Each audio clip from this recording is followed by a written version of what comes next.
How are you, Mark? How are you, baby? Good, brother, man. Oh man, I'm out here in Arizona in AZ, and I've got this radio show, Mickey's Free Ride, on 93.9 The Mountain, and I've been interviewing, my friends and cats that I respect, and you on the top of that list.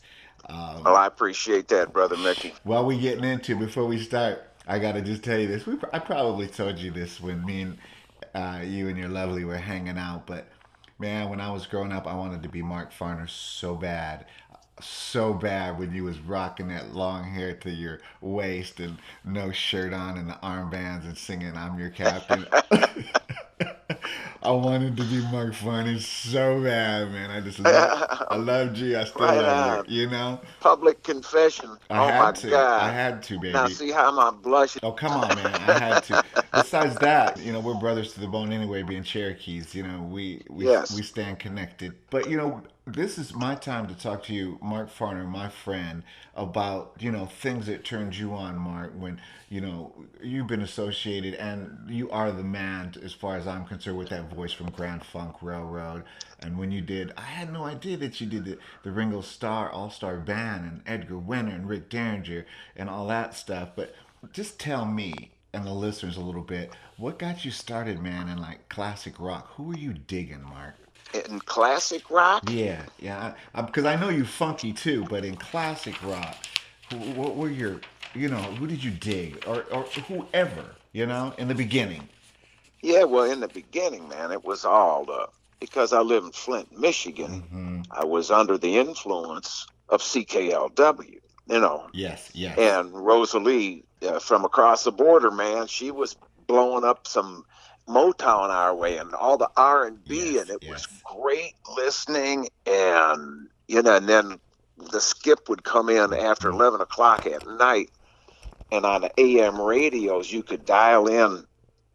Sitting there in Flint, Michigan, man, I had this old tube radio that you could dial in Mm-hmm. WLAC in Nashville, Tennessee. Wow. you, and Yeah. you get John R. way down south in Dixie, and it's the Oof. Royal Crown Oof. Hairdressing Show. Mm. And man, he played the stuff, and Curtis and I, the guitar player of my Mm-hmm. first band, and Mm-hmm. we would make horseradish and mayonnaise sandwiches on like Wonder Bread, dude, Oh my God. and listening to all that good stuff, listening to our roots, listening to what really got me Oh yeah. started Oh in yeah. the quest. Yes. And once you get started on the quest, brother Mickey, it's like it's in you. Oh it, yeah. it's just not. And the more you try to neglect it, the more it'll well up in you and remind you, I'm still here. No doubt. No doubt, man. As we both know, blues is in everything, baby. Is in Yeah, everything. Yeah. You know. So you know. exactly. Well, I could tell that from you when I first heard you singing. You was definitely touched by the blues, and just Yeah, brother. your whole vibe and the way you sang and your vibrato. That was the real deal for me, and I could tell that. I mean, Mean Mistreater. Ooh, come on now. That was my groove. That was my cut in the day. You know. Man, I appreciate that. I mean, besides that whole your whole first record in the funk in Grand Funk was just forget about it, man. I was skipping school trying to be Mark Farner and stuff, getting in trouble. I blame that on you too, Mark, because I was like sweet before I heard Grand Funk Railroad for real.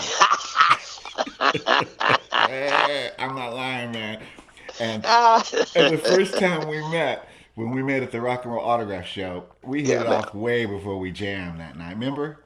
Oh yeah, man. Shoot, Absolutely. way before Yeah, that. 'cause there's a kinship, and not just in the blood, but in the spirit, my Yeah, brother. I know. I hear you. I hear It's a you. crossover thing, I hear you. and when you get around it, it's very obvious to you.